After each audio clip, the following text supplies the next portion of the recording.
Bonsoir tout le monde, Myriam pour le CLAP 33, collectif contre les abus policiers, et le collectif Jeunes, etc. Beaucoup de choses déjà ont été dites avant, donc je vais essayer de ne pas redire les mêmes choses.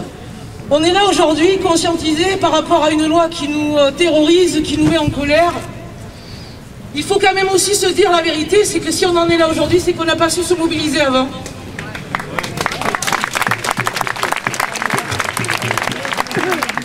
On n'a pas su se mobiliser contre la loi renseignement, on n'a pas su se mobiliser contre la LOPSI, on n'a pas su se mobiliser contre le fichier des gens honnêtes, on n'a pas su se mobiliser contre les lois qui autorisent maintenant l'État à supprimer n'importe quel contenu internet en 24 heures si ça lui chante.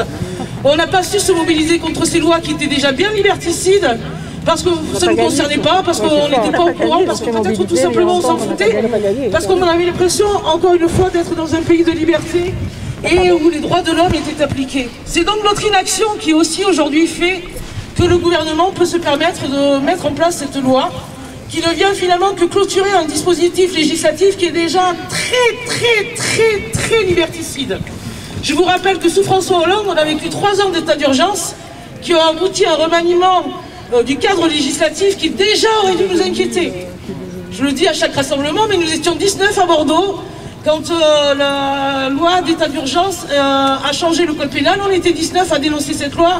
Alors tant mieux qu'on soit plus nombreux aujourd'hui, mais le fait est qu'on a manqué de lucidité, qu'on a cru encore qu'on était dans cette démocratie qu'on nous vend et dont certains camarades font encore référence. On nous parle de démocratie qui chancelle, on nous parle de ce pays des droits de l'homme qui devrait faire référence à je ne sais pas quoi, un texte sacré, écrit en 1789. Mais ici, personne là n'a pris la parole encore aujourd'hui pour dire que ces violences policières, elles ne datent pas des Gilets jaunes. Elles sont exercées depuis que la police existe. Mes parents aussi.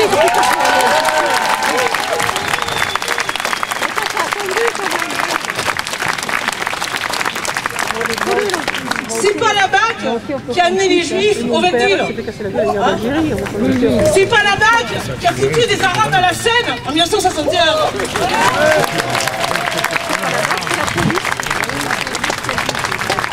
La police, c'est pas elle qui tient le stylo. Non, non, la police, elle est là pour garder le pouvoir de ceux qui tiennent les stylos. La police, ce sont des chiens assis couchés dans la papate. Voilà, c'est ça la police.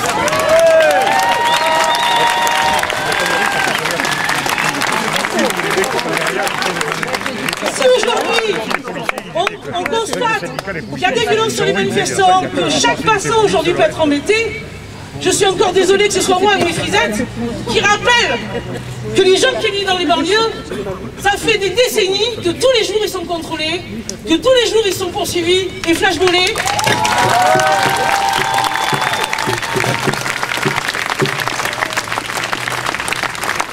Et qu'en 2019, ce sont 34 personnes qui ont perdu la vie après avoir fait une rencontre malheureuse avec les forces du désordre.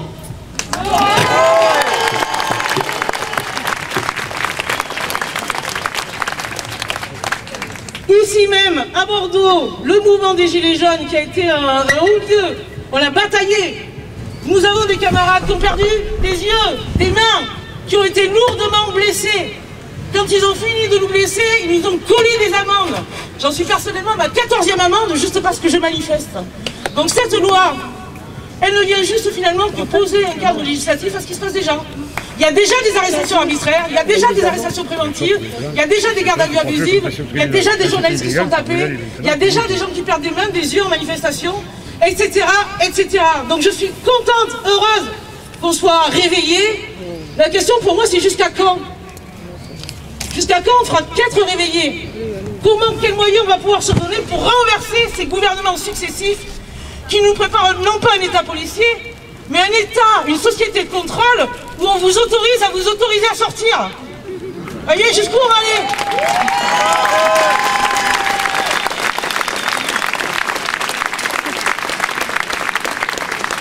Donc aujourd'hui, après 12 ans de travail autour des violences policières, moi je n'attends pas votre indignation, j'attends votre colère, votre rage contre ce gouvernement et tous ceux qui suivront après.